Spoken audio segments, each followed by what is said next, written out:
The Sunday Papers on Off the Ball. And you're very welcome along to the Sunday paper review on Off the Ball here. John Duggan sitting in today for Joe Malloy. And I'm delighted to be joined by Sarah O'Donovan, the former All-Ireland camogie winner with Cork and also an inter-county player with Dublin, and the CEO of Titan Experience, Eoin Conroy, a sports event and experiential company dealing with brands and sporting bodies. Sarah and Eoin, happy Mother's Day. Hope you're well. I'm delighted to be here on Mother's Day, and I'd like to say hello to my mum on Mother's Day. That's worth a couple of brownie points, surely. Absolutely, Eoin. Yeah, it's definitely worth some brownie points, isn't it? It is indeed. Yeah, I just finished the. My own mother's no longer with us. Sorry to hear that. My own wife now had a relaxed morning with three little Conroys running around after her. So they're gone off now with the dog for a walk. So we set some nice peace and quiet for the next hour. Shout out to my own mother as well. She's 82 and she got the vaccine on Friday. So that's definitely a relief for everybody. But happy Mother's Day to everybody out there. Just going to go through the back pages, like lots of stuff going on with Ireland playing Scotland in the Six Nations at 3 o'clock. Lots of sports news, plenty to get through. Really good stories today in the Sunday papers. Just go through the Sun Independent. Smooth City back to winning ways. Manchester City back scoring 8 goals in the last couple of games after the Manchester United defeat. That was a win over Fulham last night, 3-0 at Craven Cottage. We have Farrell's focus on Ireland's attitude. This is ahead of the game in the Six Nations at 3 o'clock in the Murrayfield game. That is the Sunday Independent. At the front page of the Sunday Times, fans at Cup final with no social distancing. So 20,000 fans will be allowed into the FA Cup final as a test event for the return of supporters under government plans in the UK. Fans attending the FA Cup final and the snooker will have to return a negative lateral test and will be tested again after the events. The idea is that it'll mean they will not need to comply with social distancing. The FA Cup final set to take place on May the 15th. Win or bust in the Sunday Times. Judgment Day in Murrayfield as Ireland bid to avoid a first losing campaign since 2013. That's in the Sunday Times. Back at the Sunday Mirror, and there's 3 of these stories all by the same journalist, so he's got a scoop around the back of the tabloids about Ole Gunnar Solskjaer. Ole's the man for United. Boss Solskjaer lands a £9 million a year new deal. Ole Gunnar Solskjaer has won a new £9 million a year contract at Manchester United. Sources at Old Trafford saying talks are due to begin any day in a new deal, with his current 3-year contract set to click into its final year later this month. That is the back of the Sunday Mirror. The back of the Sunday People. Ole hits £9 million job jackpot. United poised to reward Gaffer with new mega deal. So what they've done at United in the last week, they've got John Murtagh in there as now football director, Darren Fletcher as technical director. Ed Woodward, like Solskjaer, he sees him as this guy. I think this story is true. I think Solskjaer is going to get a new deal at Manchester United. Gunnar see a deal. Ole will sign up for $9 million a year. Ole Gunnar Solskjaer had 2 great Man United exclusives. And 50 million Pope on the radar. This is Nick Pope, the Burnley goalkeeper, on the summer shopping list. What does that mean for De Gea? What does that mean for Dean Henderson if it does happen? The Sunday World, con for the Kop. Kevin Palmer writing that Klopp is to splash 34 million on Leipzig defender Ibrahim Konate. This is the Frenchman, in a bid to solve the defensive problems at the club. Tributes being paid in the Observer here. Look, it was a story that came last night, so not that much obviously considered comment about Murray Walker, but tributes paid to the beloved voice of motorsport, Murray Walker, who's very sadly passed away at the age of 97. Walker will be remembered as the undisputed voice of the sport. His unique high-octane style, once described by the Observer's Australian TV critic Clive James as sounding like a man whose trousers are on fire, is forever ingrained in British sporting culture. From James Hunt's 1976 championship triumph over Niki Lauda at a rain-lashed Fuji, to Ayrton Senna's intense rivalry with Alan Prost and Nigel Mansell's 1992 title triumph, Walker called it all in a remarkable broadcasting career which spanned 52 years. May he rest in peace. Murray Walker. Also, rest in peace, Marvin Hagler, the middleweight champion, one of the best boxers in history. Was the undisputed middleweight champion from 1980 to 1987, and he very sadly passed away at the age of 66 yesterday. The back of the Daily Mail, we have Let It All Out about the rugby. This is Ireland and Scotland. Ireland can put their Six Nations frustrations behind them by beating a fired-up Scots in Murrayfield today by Rory Keane. And an exclusive interview with Padraig Harrington and Philip Quinn will touch upon. And also, I'm not a doping doctor. Exclusive interview with the medic. This is Richard Freeman at the centre of cycling scandal. Well, we saw what the evidence was during the week. In the back of the Sun, we'll also touch upon Graham Geraghty, I wouldn't be religious, but at one stage I just remember saying, God, just let me go, let me die. Great to see Graham Geraghty back in the mend after his very serious illness last October. And Roy Keane on Celtic. Ireland legend wants the hoops job. This is a job he turned down, Roy Keane, a few years ago, by Alan Nixon. Roy Keane wants to become the Celtic manager and make a sensational box office return to Scottish football. That is at the back of the Sun. The front of the Sun, Irish ace in sex vid shame. Connolly in lockdown romp. Irish footballer Aaron Connolly broke UK lockdown rules to have a sex session with a woman that ended up being recorded. That is according to the Sun. I'll just elaborate on that story. Brighton say that we're aware of the allegations made. We take them extremely seriously. The matter will be fully investigated internally and dealt with in the appropriate manner. So Aaron Connolly breached UK COVID lockdown rules. That is the accusation in the front page of the Sun today, and obviously we'll see what Brighton say and what actually will come out in the wash when it comes to that story. Sarah, where do you want to begin? I think equal pay is something that I saw was Ali Toomey coming about this week, the camogie player, and it's something that with the merger now of the GPA and the women's GPA, it's a topic that has got a bit of airing in the Sunday papers, but not just for Gaelic players, also in golf. Absolutely. I suppose I was a bit apprehensive picking up the newspapers this morning. I just didn't know what I was going to get on Women's Day, or Mother's Day, should I say, and International Women's Week. And you know what? I was pleasantly surprised. There was lots of prominent stories, no more so than the Philip Lanigan story with Lisa Maguire. So Lisa Maguire is a former golfer. She now works for Modest Golf, and her sister Leona Maguire is golfing on the LGPA Tour. So Leona Maguire had great results last week when she had a birdie to birdie finish to finish tied sixth at the Drive On Championship in Toledo, Ohio. And this obviously comes on the back of Modest Golf announcement a couple of weeks ago that the ISPS Honda World Invitational, which runs from July 29th to August 1st at Galgarum in Antrim, will have men and women competing on the same course for equal prize money. So big news for golf with that announcement by Modest Golf. That's Niall Horan's company, I think. It is, and Lisa talks very positively about Niall and I suppose his input. And what she talks about is Niall Horan lending his support and that exposure, opening up golf to girls, you know. And I suppose we'll see a theme running through the newspapers today about growth in sport and, you know, exposure to grow sports. And this is no better case in point with Niall Horan of One Direction, very famous, you know, hordes of fans, you know, turning up last year to see him at a tournament. Girls, you know, notably, and I suppose the bounce for girls now is that the likes of Leona Maguire, an Irish star, is actually really, really making an impact, and she now becomes a role model for players to see. And that's what Lisa says, you know, it's great for my sister to be a role model and for that exposure to be taken, you know, seriously. And we also have the issue of equality of funding in Gaelic games on the agenda in the Sunday Times here. Yeah, so Maria Kinsella she's a stalwart, an incredible, I suppose, advocate for women in sport currently. And Michael Foley has a piece with Maria in the Sunday Times today.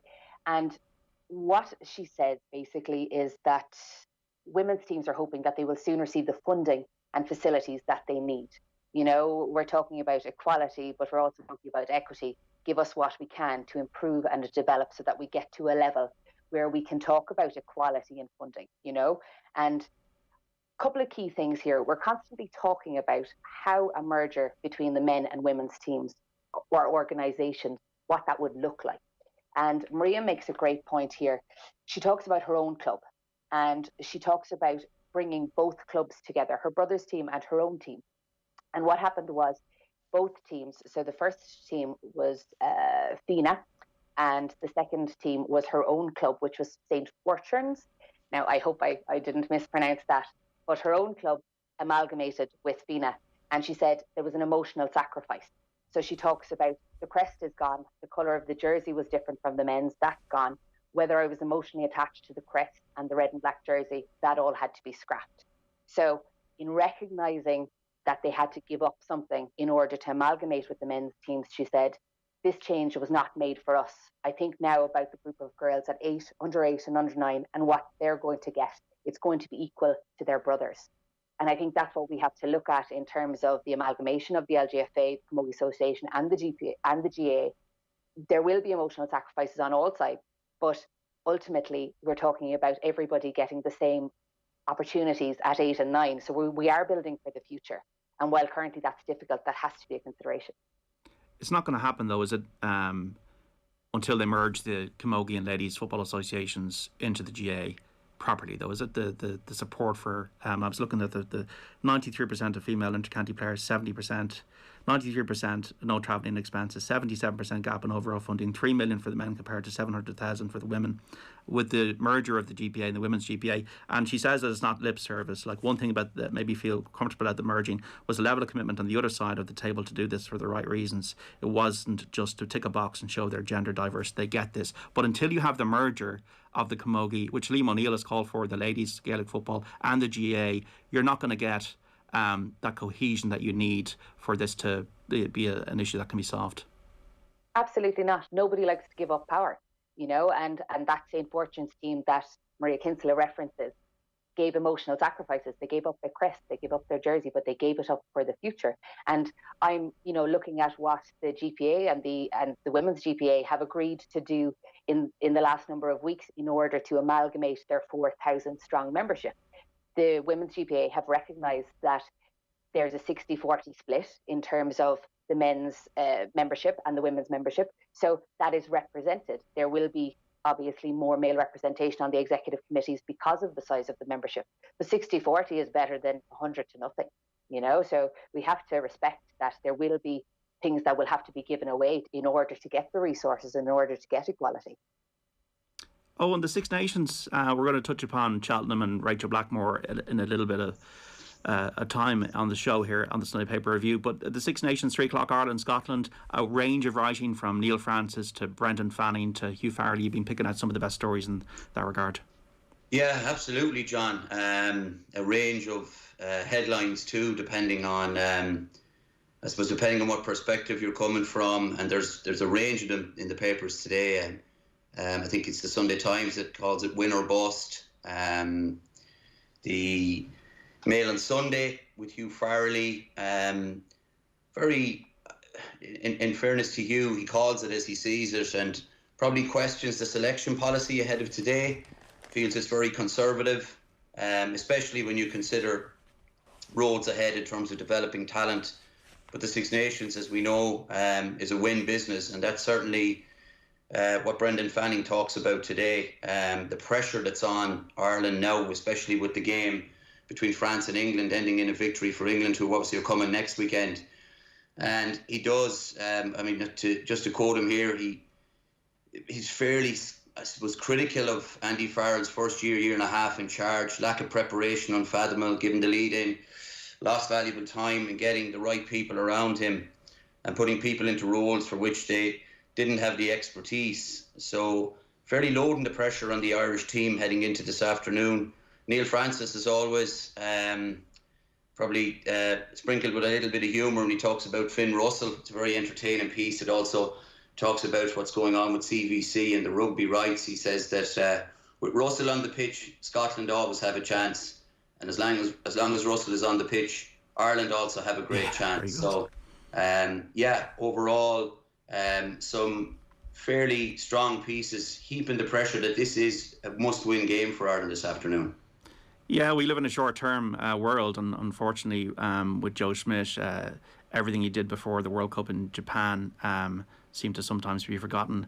We're emerged from the Schmidt era, and we won 3 championships in a Grand Slam under Schmidt, and he defined Irish rugby. We won a handful of championships in the previous 50 years, and only 2 Grand Slams before he came into the gig. And I think that his departure has left a bit of a chasm. Andy Farrell worked with him. There's a continuity there, but there's an impatience there because of the success we had. We did everything we could in the world of rugby apart from perform at the World Cups. We did 3 Six Nations. We beat New Zealand twice. We won then in Australia. We beat South Africa. And I think this is the time afterwards. And that's the challenge for Andy Farrell, and that's the challenge today. And it is a hard-hitting piece from Hugh Farrelly in the Mail that we see. The CVC issue, because you're involved in this game, involved in the sponsorship and sports agency business. What do you make of it? I mean, in some respects, John, there's an inevitability to, CVC have been around global sport in the last 12, 18 months, acquiring various stakes in various sports properties, multi-million euro deals. And the piece actually, in fairness to Neil Francis today, talks about how CVC, now these deals, as we know, take months to be shaped, forged and agreed. But Neil Francis basically does say that you can't dismiss the fact that this is a particularly vulnerable time for the game of rugby, especially from the union's perspective, and you consider the revenue pressures they're under.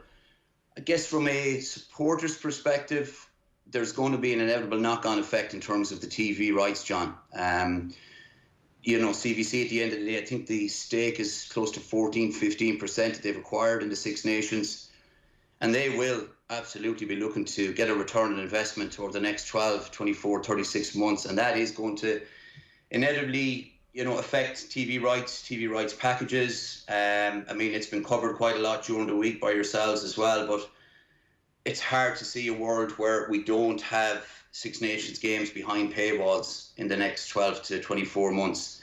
And, at the end of the day, we've seen that in other sports too, whether it's the GAA. Whether we agree with these evolutions, revenue is needed to fund the games, and world sport has never been under more pressure, John. So, yeah, I do think we're going to see some seismic changes, especially from a TV, which then obviously has a knock-on effect in terms of the beauty about the Six Nations, of course, for so many years it's been protected and it's beamed into millions of homes right across Ireland, right across the UK, but those days could be numbered.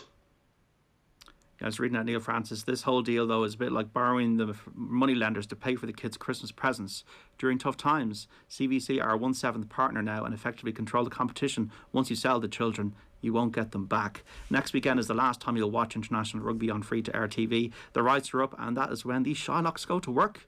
BBC and ITV had to look under the couch to find the dough, 90 million sterling for the last batch of TV rights, but the word in the street is it'll be somewhere close to 4 times that figure when CVC go to work with a major player.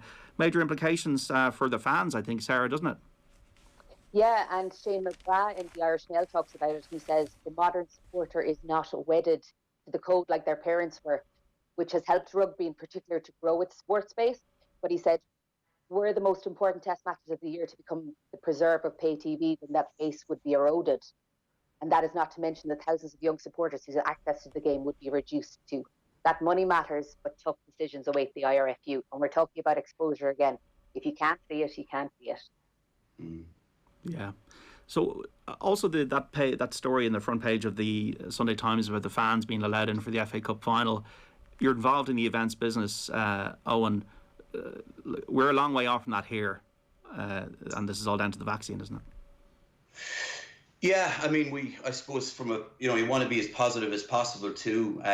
We are at the beginning of the end in terms of some form of significant numbers being allowed to re-attend games at stadiums. I guess the challenge, I suppose, when you run into Christmas, John, there would have been a sense that at the tail end of the Six Nations, prior to what played out at Christmas, the hope might have been that Ireland-England certainly next weekend could have been one of the first games to tee up maybe 15-20% of supporters being allowed into the stadiums.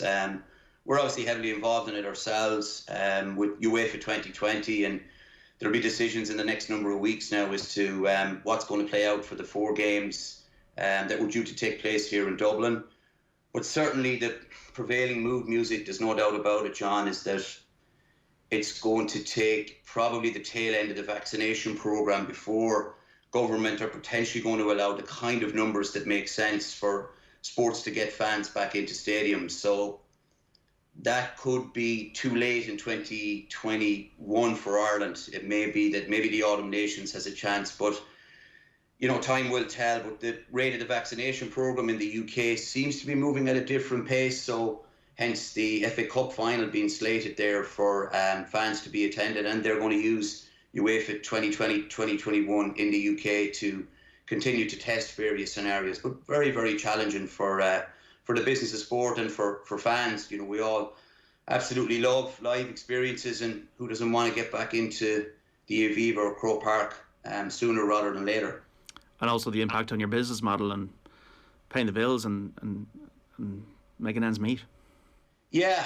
I mean, and that goes right the way around, John. I mean, we as a business and sports agency, we are inextricably linked to live sport. There's no getting away from it. I mean, in the last 12 months, to pivot, to use that term, I guess, we developed a broadcasting and digital division. Leaders Lounge would probably be the most recognisable part of that, but it's been tremendously difficult for the wider sector, whose business models, to the exact point you made, John, are based on attendances. We've seen that right across the board, whether it's the IRFU, the GAA, the FAI, Athletics Ireland, Cycling Ireland, even at county board level. I know we're going to talk a little bit about Clare GAA a little bit later on, but you can see it even for county boards and sports at a local level, John, the gate receipts, and that's all oxygen to fuel the funding of the sport, the development of the sport. And in fairness to government, there have been funds made available that have allowed organisations to take over, but certainly sooner rather than later we're getting back out onto the pitches. There's no doubt about that. Yeah, we were speaking on OTB Football Saturday about the amateur clubs in soccer in Ireland and the struggles they're going through, and maybe they're a little bit forgotten. To be realistic, can you see a European Championship schedule in Dublin this summer? It's a difficult one, John. I mean, the mood music and the prevailing winds are challenging. We could have done with potentially, some games in Croke Park. If you can recall, I think, we were going to go with an inter-county season potentially starting February and March. The same with the Six Nations. It would have been good to see some case studies there for us to work off. It's going to be challenging. It's hard to call. There's individuals at higher levels making those decisions than I, but we remain hopeful. But it's difficult. On Tuesday, Rachel Blackmore from Tipperary bids to win the champion hurdle. No woman jockey's ever done that in the history of Cheltenham. And Eamon Sweeney's written a piece at the back of the Sunday Independent about it, Sarah. Yes, and I'm such a fan of Eamon Sweeney normally, but the tone of this piece appears kind of jaded. And in making the point about Blackmore on the brink of writing a new history, he slated other sports that didn't need the optics, and he speaks about sportswomen are seeking greater respect and recognition. The public has greater interest in hearing about them, and the media is making a long overdue attempt at giving them greater exposure. I don't think it's an attempt. I think that was probably a word that would have been better suited there. It's certainly not attempt. And he talks about the World Cup leading USA football team. And he's talking, obviously, comparing men's sport to women's sport. Again, something we don't need to do. And he says they would struggle against the schoolboy side. I don't think that's a comparison that we need to make. And it's certainly a comparison that hasn't been tested. So we don't need to see that in the papers. And he says afterwards, it hardly matters whether that's the case or not. But again, something that he shouldn't have said. And then he comes around with a sweeping piece about Rachel Blackmore and,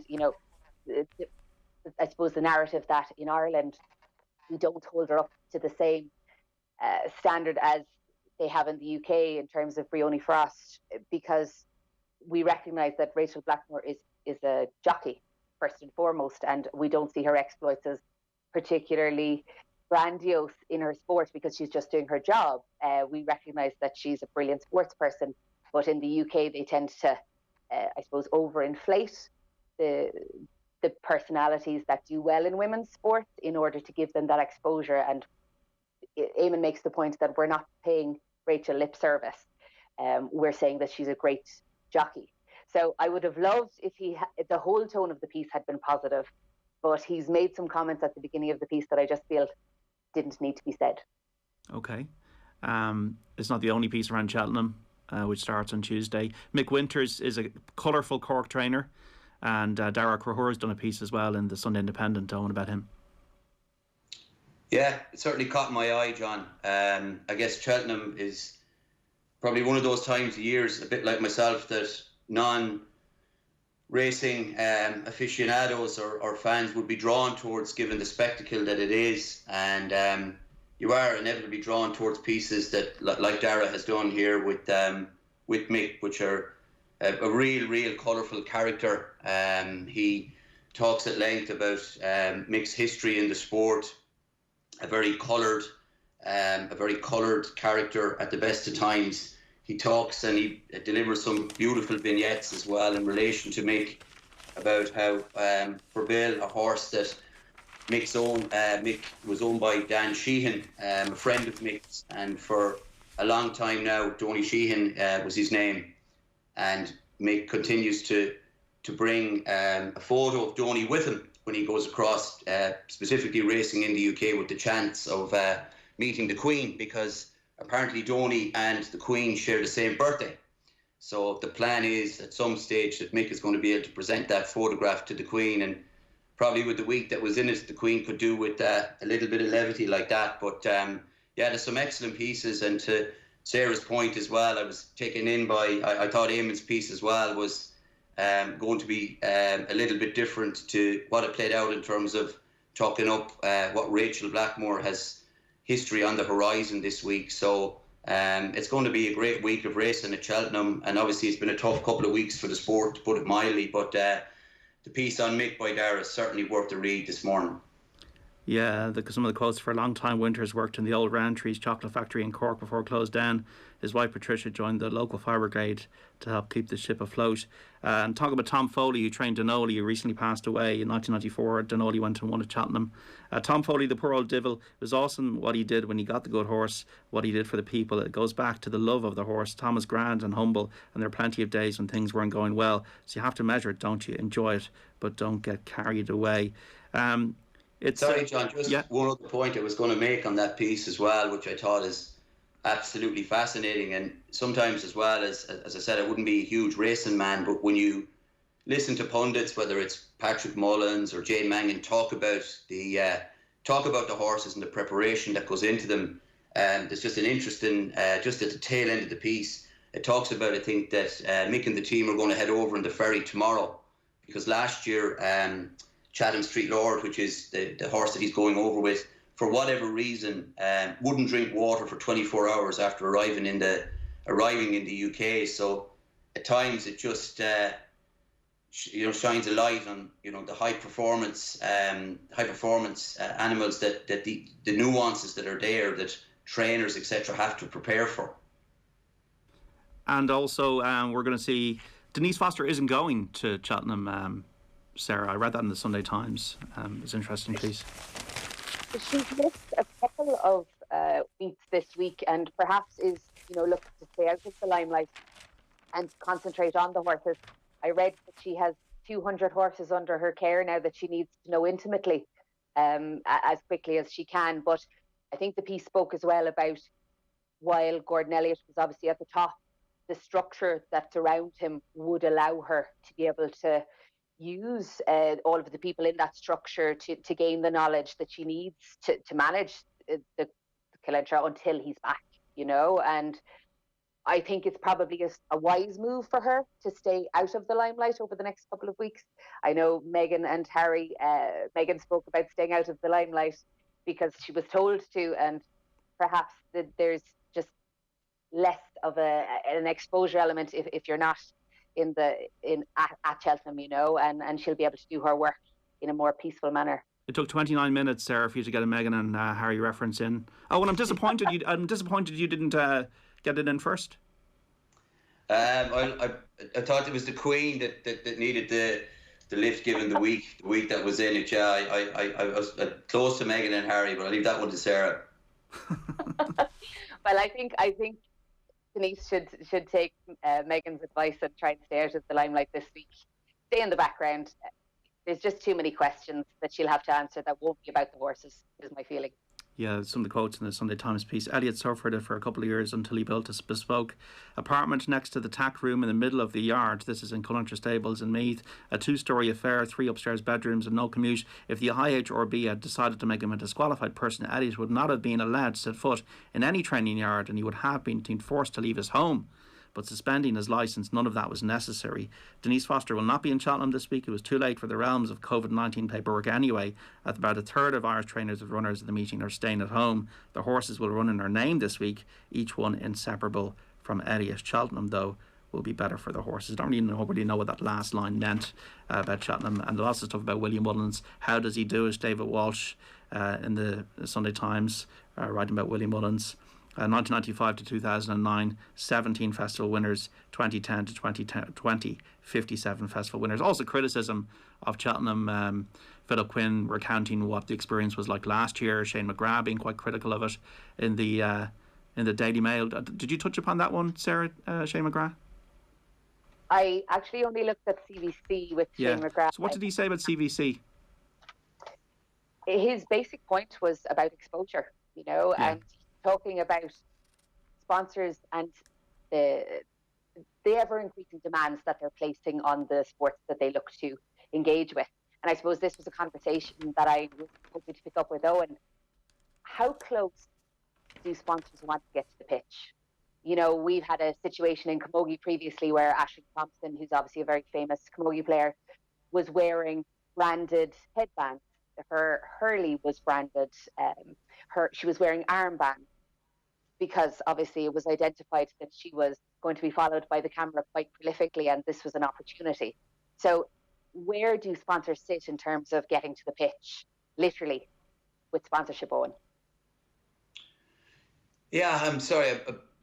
Some of my audio with you, Sarah, is coming in now, but I think the question is about the proximity of sponsors and maybe in-game, whether it's in-game technology or branding on players. I think that, look, we've seen some very ham-fisted approaches over the years. I mean, there was the famous, I'm trying to recall now, I need to be careful now, John, I'm trying to think which players it was. It might have been Cork players, and there was Corona Extra, and there was Paddy Power involved in branding on more guerrilla marketing, really. But the digital evolution of sponsorship engagement now is probably going to see, Sarah, a move away from the more on-pitch related guerrilla style or over-the-top branding and sponsoring of athletes that traditionally was where maybe the boundaries were pushed. We're certainly seeing that. I mean, there's one way of looking at everything that's happened in COVID over the last 12 to 18 months is that it's forcing sponsors to look at how it engages consumers much more comprehensively than maybe in the past. So digital and getting closer to I suppose your heroes is something that's, sponsors are always trying to be that bridge for those moments. I mean, you look at some of the access as well. Now, this is some of the challenge you see for sponsors. I mean, when you look at platforms now like Drive to Survive or Tom versus Time, which is an NFL documentary. So Drive to Survive is with Formula One. The access that, both the sponsors and the motor companies are allowing is unprecedented. And that's just raising the bar all the time. And sometimes those lines get blurred and you get unfortunate incidents where something is done just in poor taste and doesn't reflect very well on the brand, the sponsor or the sport, to be honest. We're obviously talking about CBC, and we're talking about them wanting to get back, 426 million pretty quickly. So TV rights deals is one way of doing that. And I suppose my concern will be in other areas when you're looking at the GA stadiums and naming rights. We're talking about growing the sport and sustaining the sport and ever increasing GA bills. I know Pat Spillan's talking in the Sunday World about the out of control spending of county boards, and perhaps because the government identified level 5 restrictions as not allowing the GA back into play, that county boards, because of the money that they don't have, they were quite happy to sit quietly for another month or two. I would be uncomfortable about renaming Semple Stadium or renaming Páirc Uí Chaoimh in an effort to grow the sport. I think we have to at some point call a halt to where money and tradition come together. Is there a pushback, Eoin, in terms of that? Would there be a pushback from fans? Is it, Sarah? Sorry, I'm just... Yeah, would there be a pushback in terms of the sponsors if they said, look, we can't get you the naming rights? No, not necessarily, Sarah, because there's so many precedents there at the moment now in terms of stadium naming rights. I think is one you've touched on there. Probably the Aviva was the marquee deal here a number of years ago. I think what you're talking about, though, is quite correct, is that with the pressure that, whether it's the pressure coming from the likes of a CVC as a private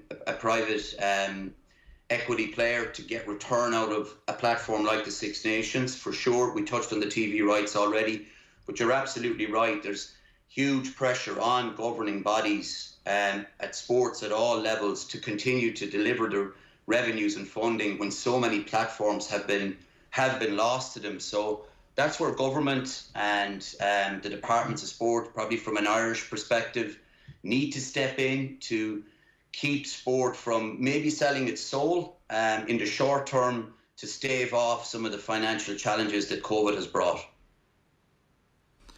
This is the Sunday paper review on Off the Ball with Sarah Donovan, the former All-Ireland winning camogie player with Cork and also Dublin player. She moved to Dublin. And a Clare man, Eoin Conroy, CEO of Titan Experience, a sports events and experiential company dealing with brands and sporting bodies. Interesting on that, I think it hasn't really penetrated the consciousness of the public because a really big stadium hasn't been sponsored in GAA. So Porky Queeve, Semple Stadium, Croke Park. Like we've got Wexford Park is sponsored. You had Netwatch Cullen Park. You have LIT Gaelic Grounds. A really big one is when I think you'll have a tipping point. At the moment, it's a little bit under the radar for me. It'll break my heart if it happens. I just think there's things, and as Eoin said, the government will need to step in. We need to keep hold of some of the things that we've built so well. We got a really positive story in Gaelic games, just in Graham Geraghty in the Sun, we'll get to in a moment. But this, and this is relevant to you, Eoin, because you're from Clare and you're going to be on this independent committee to review matters in Clare Gaelic games. When you pick up the Sunday Times today and you open up the Michael Foley and Dennis Walsh article and it says, "Call this the centre of excellence," about Cahir Lohan, what's your immediate feeling? Actually, my wife warned me about not getting too worked up. I mean, they often say, John, a week is a long time in politics, and this must be I'd say 4th or 5th week out of 6 that Clare GAA has been, for all the wrong reasons, centre page news in the sports supplements, and this morning is no different. I mean, look, you deal in the facts. I mean, Mick and Dennis have gone to great lengths, obviously, to research the piece, and I'm sure when people get an opportunity later today, whether it's you're a Clare GAA fan or you're involved in GAA in general, I mean, it's appalling. I mean, you're embarrassed, I'll be honest with you. John, I know you have Clare DNA as well, and in a way, maybe it does bring to the fore the issues that are really at play, because sometimes a lot of what's said around Clare GAA is getting lost in the personalities, when at the heart of it, these are some of the things that are really affecting the great GAA people that we have in Clare. 3 All-Irelands in the last 25 years. We should be building for progress, and this was to be, Cahir Lohan was to be that platform, John. And one of the things that certainly jumped out to me was the fact that Croke Park at 1.8 million and the Munster Council at over 500,000 euros. You did mention, of course, I'm on a committee that's going to work very, very hard with the county board on a range of strategic areas we're going to look at. But I'd be very surprised not to see Croke Park or the Munster Council sooner rather than later intervene here and start asking the questions and talk to those who are accountable to get the answers. Because the pictures, if they say a picture paints 1,000 words, John, you don't even need to read the article, So yeah, it's pretty damning for all involved. And as I said, it at some stage, definitely, maybe it's a Croke Park intervention that's needed here to address what's going on, because it does look, and I think Mick touched on it, that it could be anywhere where another 500,000 in funding is needed. But where are you going to get that, John, at the moment? Who's going to sponsor Clare GAA when you're looking at what's going on? And I take no pride in saying that, to be quite honest. But you can't get away from the facts, and accountability is needed. A line needs to be drawn sooner rather than later, and we try to move on. So Yeah, it's hard to read, I won't lie. I'm going to read out some of it. In 2005, 2.3 million was spent on the purchase of Carlow, the Centre of Excellence for Clare GAA.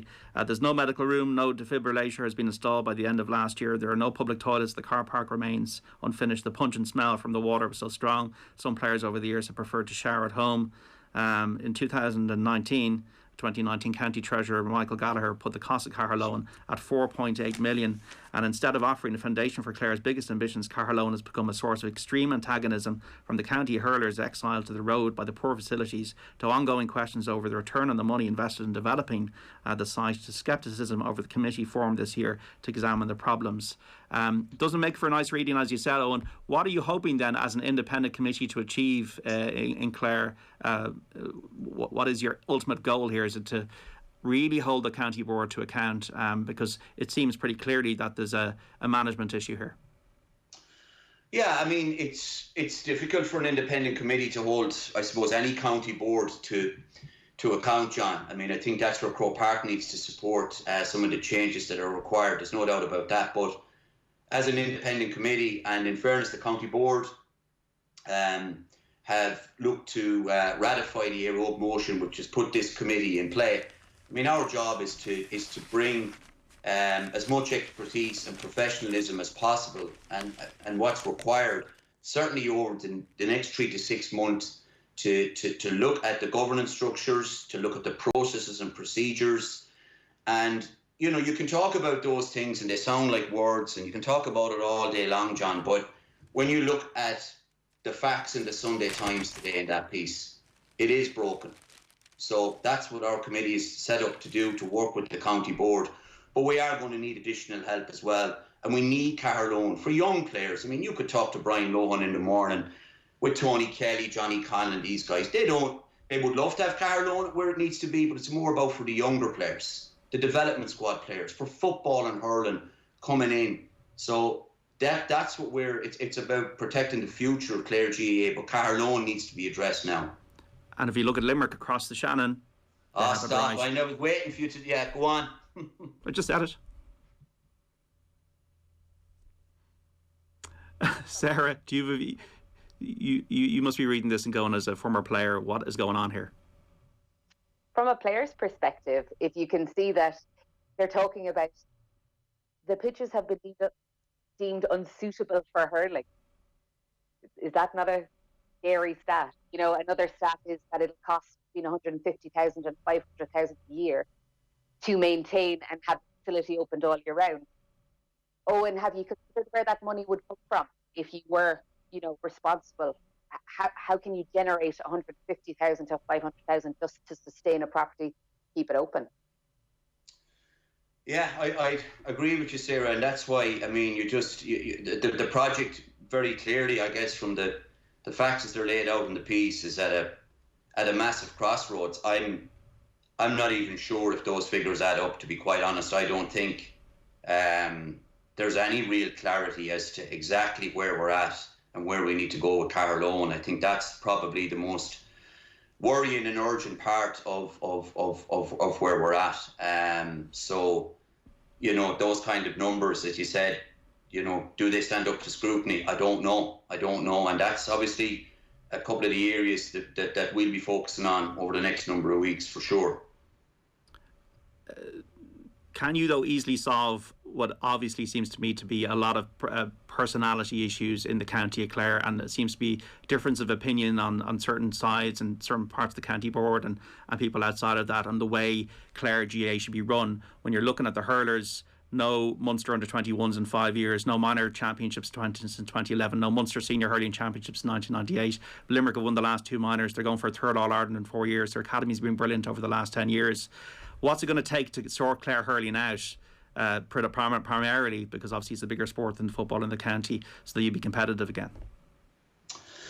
Well, change is needed, John, from the top down. There's no doubt about it. I mean, and accountability is needed to look at those in situ at the moment and open those conversations. It's not about saying that we want or anybody wants people to lose jobs. I mean, the GAA is a volunteer organisation. There's great volunteers in Clare, like there is every place else. But there is a massive crossroads we've reached at. And it starts with the county board, and it starts with those accountable. And if it starts with Caherlone and looking to address that and address it now, not in 2 weeks, 3 weeks, 4 weeks, meetings, committees will take care of that, working with the county board in time. But I think Caherlone is for Clare GAA now is a point of no return.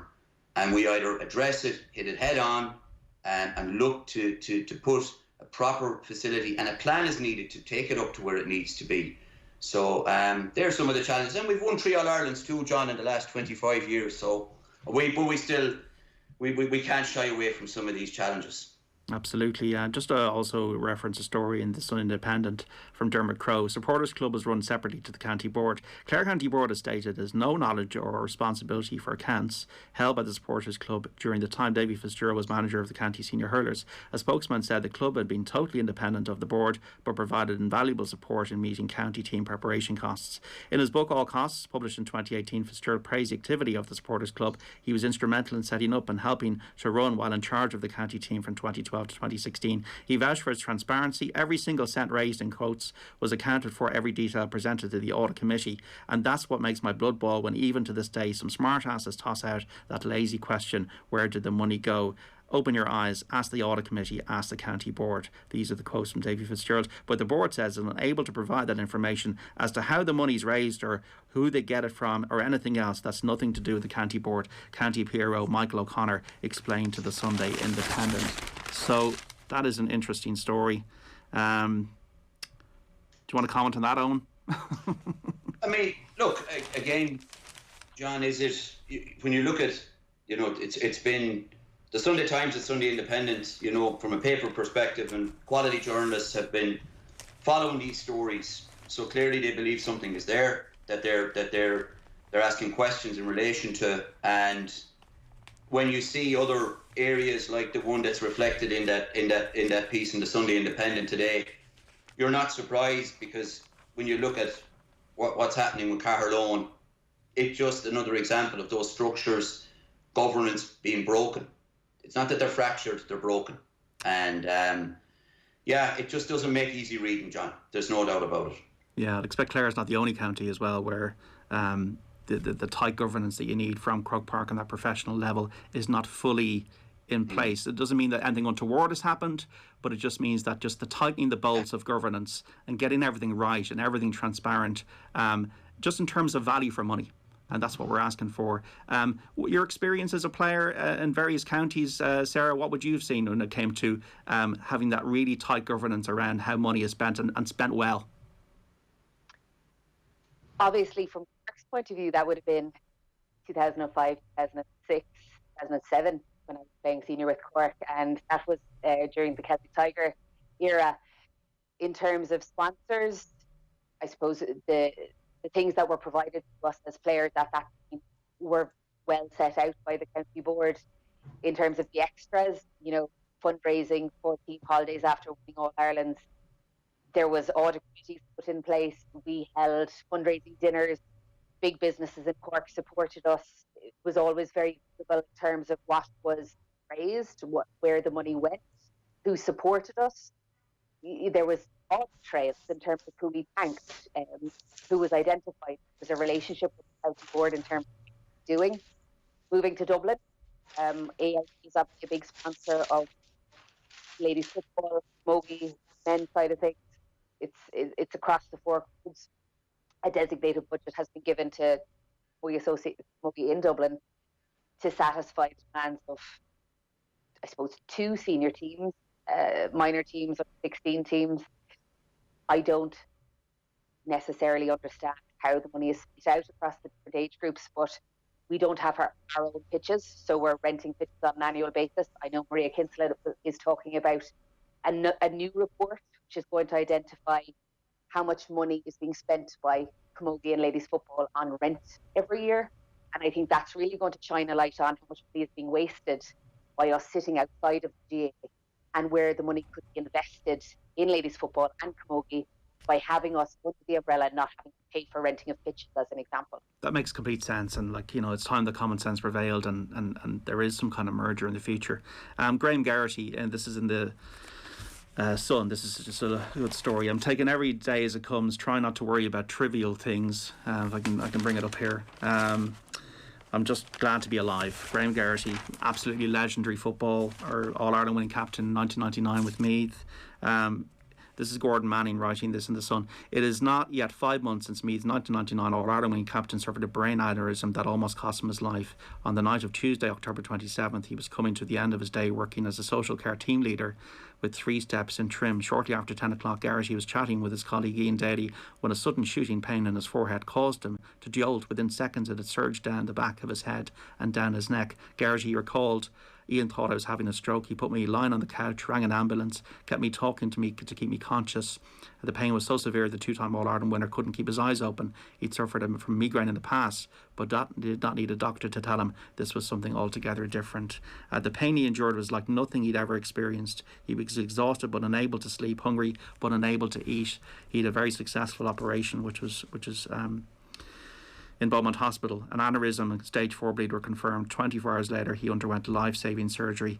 No visitors permitted because of COVID-19 restrictions. All he could do was wait and worry. He was informed of the risks. The 2-time All-Star recalled, it was hard because you had nobody around, so you were left in there in the bed on your own, waiting for an operation you might not come back from. And he recalled the pain was just so horrific, it wasn't getting any better. I wouldn't be religious, but at one stage I just remember saying, God, just let me go, just let me die. So he has made a recovery, and Graham Geraghty, and just at the end here of the piece, I can't thank the doctors and nurses enough. They're incredible. I realised that if I didn't have the operation I did then, I might not be here now, or if I was here, I might not be in the capacity that I am. So I'm thankful to them. I'm just taking every day as it comes, hoping to continue getting better. I'm trying not to worry about trivial things. Mostly, I'm just glad to be alive. The most touching piece I've definitely read today. Yeah, John, I certainly touched a chord with myself. I didn't. My own dad suffered a brain injury. A little bit more, unfortunately, devastating than Graham's about 14 years ago, but made a brilliant recovery. And geez, my heart goes out to, and I'm delighted to hear the progress he's making, especially for the Geraghty family and his wider family, because certainly we've been on a journey for the last 14, 15 years with Dad that, it does get better every day, but it's very, very tough. It's great to hear Graham write about it as well so openly, because brain injuries, sometimes they can be quite silent and quite personal, I mean, Sir Alex Ferguson as well, obviously, in the last couple of years has written about his own recovery. So absolutely delighted for the Geraghty family, and I wish Graham well. You never know, do you, Sarah? No, and I remember 99, obviously, when Meath beat Cork, and Graham Geraghty was such a stalwart that day. And it's people like that who have taken all of the right decisions along the way and been so fit and so healthy. And for that to happen, it's incredible to think that he can be struck down so easily. Yeah, a really nice interview with Gordon Manning and the Sunday Independent with Graham Geraghty. The link with Alex Ferguson, Graham Geraghty was Alex Ferguson went to see the Leinster final in 1994, right. Meath and the Dubs, and he commented on Graham Geraghty after the game, and then Graham Geraghty got a try with Arsenal, and Paul Merson said he's the fittest player he'd ever seen. Yeah. He's a professional, and Graham Geraghty was an amateur. Yeah, there's a good story that you both like on Daniel McDonald's done a piece with the Drogheda United manager in the Sunday Independent. Really interesting piece, actually. I suppose my take on it was a great quote about you can't have an ego when you need to feed the children. It's Tim Cahill. I'll just open it up. He talks about, first and foremost, his experience of playing in Scotland and making a very unwise decision with his money to buy a BMW. It was a BMW, I think, when he couldn't afford it. And coming back to Ireland, weighing £15,000 and having to give up the car. And I think his first message to footballers is you really have to cut your cloth to suit your measure, in that money as a footballer, beyond those who are making absolute millions, it is the same as everyone else. It runs out. And that was the first message that I took from it. I know, when you like the piece as well. Oh yeah, I mean, it's fairness to Daniel, you get some great stuff out of Tim, and it's funny, John. It's often like Sarah touched on there. Some of the players, I think Fergal Harkin was in a very interesting piece last week as well. The exposed player, I think, in terms of his work with Man City, and it's just great to follow and get an insight and a window into what maybe might be described. Eamon Dunphy was on Tommy Tiernan last night and described himself as a journeyman footballer, but sometimes some of those stories like Tim's talk about a life less ordinary in football and forging a career in football. We got Padraig Harrington in the Irish Daily Mail on Sunday talking about his wins in Florida. He was speaking to Philip Quinn. Just interesting on playoffs. He was saying that golfers going to playoffs. We could see it tonight with Bryson DeChambeau and Lee Westwood. I've seen guys that get into playoffs. They're all excited. Constantino Rocca, Jean Van de Velde, for example, at the Open. I don't see it that way. It's the next hole of a tournament. You've got a chance to win. You shake hands firmly. You look at the guy in the eye and then you try and win. You can't show any weakness. So Padraig Harrington at nearly the ripe old age of 50, talking about his career with Philip Quinn. Also, I suppose it's worth mentioning that there's articles as well in the not only the Sunday Times but the Irish Daily Mail on Sunday about this British cycling issue with Richard Freeman. Did an interview with Nick Harris. There was only one question anybody wanted to ask Dr. Richard Freeman on Friday after he was found guilty of ordering banned testosterone in 2011 while knowing or believing it was to improve an unnamed rider's performance. Who was the rider? And he's done an interview. It's so disappointing. He says, it's unbelievable. I've never doped a rider in my life. It's still to see any evidence of who this rider supposedly was. I accept there are people who don't believe me. They will say I've lied and changed my story and can't trust anything I say. I've admitted to those lies. And the problem with Richard Freeman is it is hard for people to believe in him. This is what he says later in the interview. I believe in due process. He says, I believe in evidence. I'm not a doper. David Walsh writing at the back of the Sunday Times about it, and taking David Brailsford, there was the boss of Team Sky, to account. Came as no surprise the medical tribunal did not accept Dr. Freeman's story, ruling instead that he had ordered the testosterone knowing or believing it was for an athlete. They'll soon reconvene. There'll be a judgment on whether Freeman is fit to continue practicing medicine. Remember, this was the chief doctor for British cycling for nearly a decade for Team Sky as well, and there's no end in sight for, this is the quote, for what's been a grim episode. UK anti-doping's charged Dr. Freeman with anti-doping violations, and the judgment from the medical tribunal will be used in the case against the doctor. I can't help feeling some sympathy for Freeman. David Walsh writes, he isn't part of Fall Guy in a story far greater than him. And he concludes, in the early years when David Brailsford was selling us the vision of the Team Sky he wanted to create, he was an interview waiting to happen, a master of the clever slogan. He introduced the British public to the concept of marginal gains and had a talent for seeming the cleverest man in the room. Nobody used the power of communication more effectively than he did, and now he is silent. Sometimes you don't need evidence, folks. Sometimes you don't need evidence to know that a reputation can be tarnished without it. Is what I'd say. I read the piece with Nick Harris, and obviously Nick Harris appears very sympathetic to Freeman's position, and inferred at the end that Freeman has found God essentially by going back in to help with the vaccines. But ultimately, if he was protecting Shane Sutton, as he says he was, in terms of Shane Sutton's requirement to use Testojol for erectile dysfunction, as he claims, it seems a heavy price to protect somebody in order to lose your license, or to be banned from working as a doctor. It's a difficult story to swallow as a spectator. Absolutely. We're nearly out of time on the Sunday paper review. Sarah Donovan, Eoin Conroy. Just give us one maybe people should be looking at later in the day. Any stories otherwise that we should be looking at from the Sunday papers today? Very quickly, there's a lovely piece in the Business Post with Natalia Coyle and her partner Arthur Lanigan O'Keefe, and both heading to the Olympics or hoping to, and worth a look, just in terms of commitment and also the way they have married their relationship and their Olympic ambition.